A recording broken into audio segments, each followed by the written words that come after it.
Brought to you by Penguin Random House Canada. Universality by Natasha Brown. Read by Norma Butikofer, Anushka Chakravarti, Claire Corbett, and Daniel Wayman. I, in fact, am the only fictional character in the book, until I catch up with myself.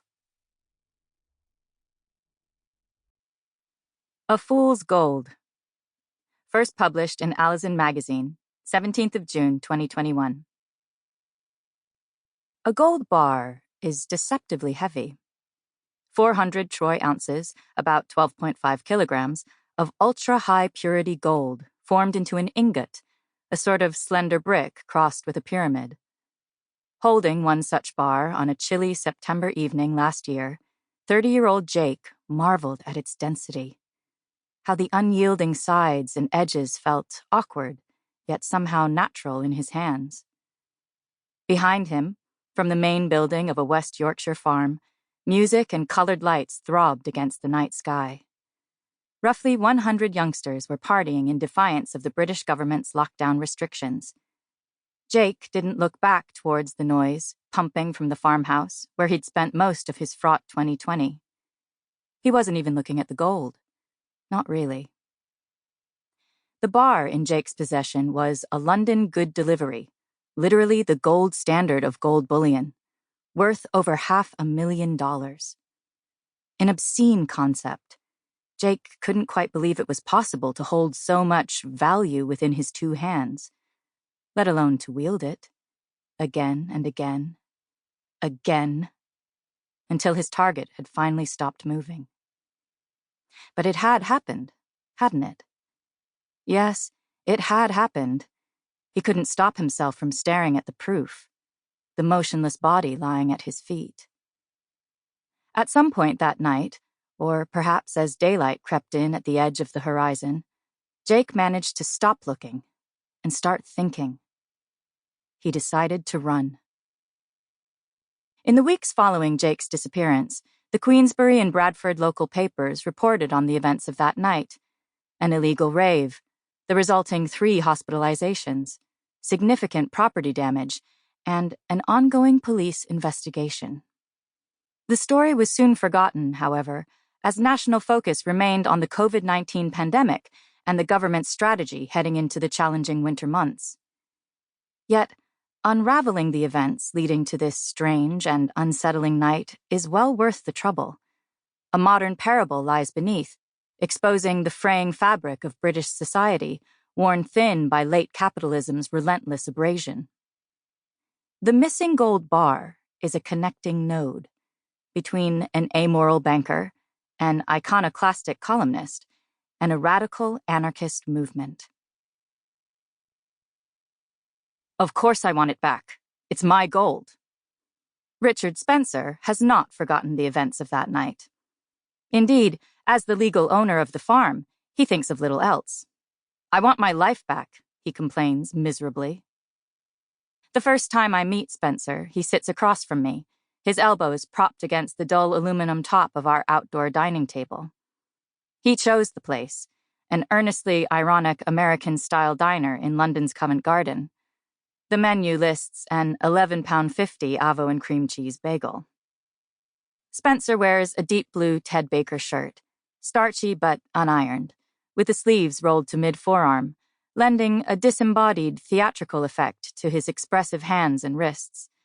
He's garrulous, keen to detail the many ways his life has been turned into an absolute shit show. An overly indulgent, even selfish comment, perhaps. After all, since the pandemic swept across the globe in 2020, many people have suffered badly, losing their lives and loved ones. Spencer is alive and well. His loved ones are safe, though possibly not reciprocally loving at this moment. But Spencer has lost something significant: his status. Back in 2019, all the excessive fruits of late capitalism were his. He owned multiple homes, farming land, investments, and cars. He had a household staff, a pretty wife, plus a much younger girlfriend. As a high-powered stockbroker at a major investment bank, he enjoyed immense power, influence, and wealth. He had everything. Now, stripped of all that, he has become the man across from me, a grounded giant, cut off from his castle in the sky. Spencer's gold-thieving, beanstalk-chopping Jack is Jake from the farm, whom he suspects of running off with the gold. Of course he bloody took it with him, Spencer says, certain of his own version of events, despite having never met Jake. In fact, Spencer knows virtually nothing about the man he blames for his ruin. Spencer invited Jake to the farm as a favor to Lenny, a woman he'd met in his building.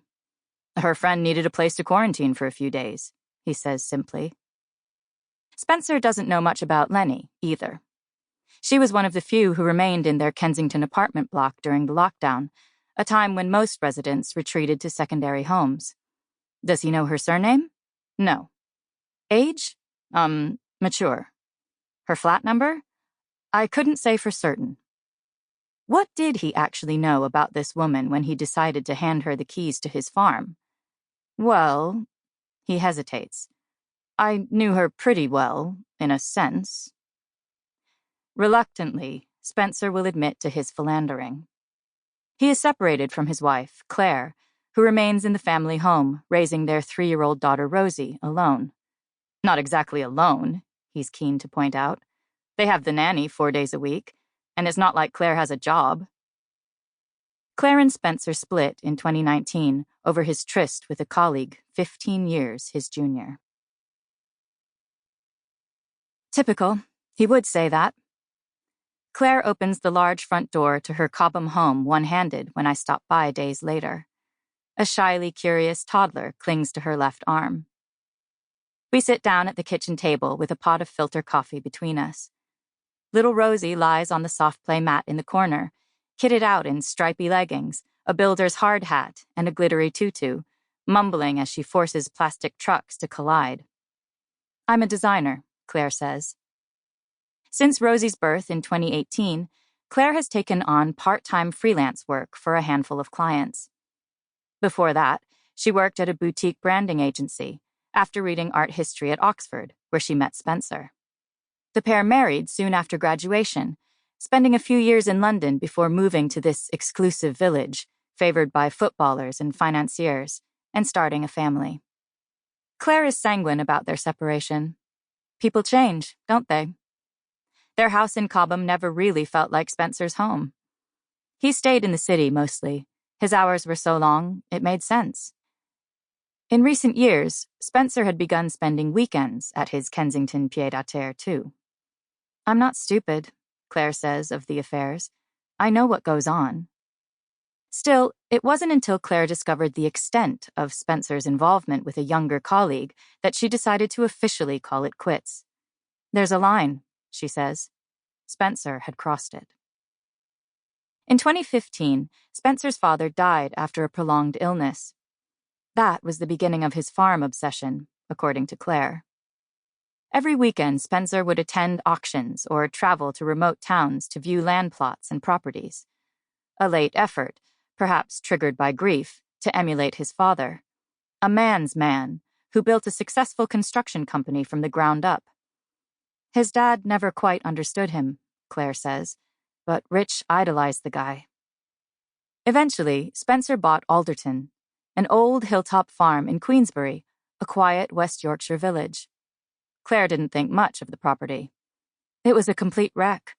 A rubbish heap on a big hill in an awful little town. No one with any sense would touch it. Claire's dismissal of the farm lands close to home. I grew up in Queensbury, a stone's throw from the farm. I walked past it almost daily as a child. Occasional summer afternoons spent mucking in with the Alderton family as a teenager were a part of my upbringing. Fresh produce was a staple at our dinner table. Nothing at the supermarket can beat the warm, frothy taste of unpasteurized cow's milk, ladled fresh from the milker's bucket. Though economically disadvantaged and unapologetically working class, the town provided a wonderful backdrop to my childhood. It has value. But somehow, our country's towns and industries have... Sample complete. Ready to continue?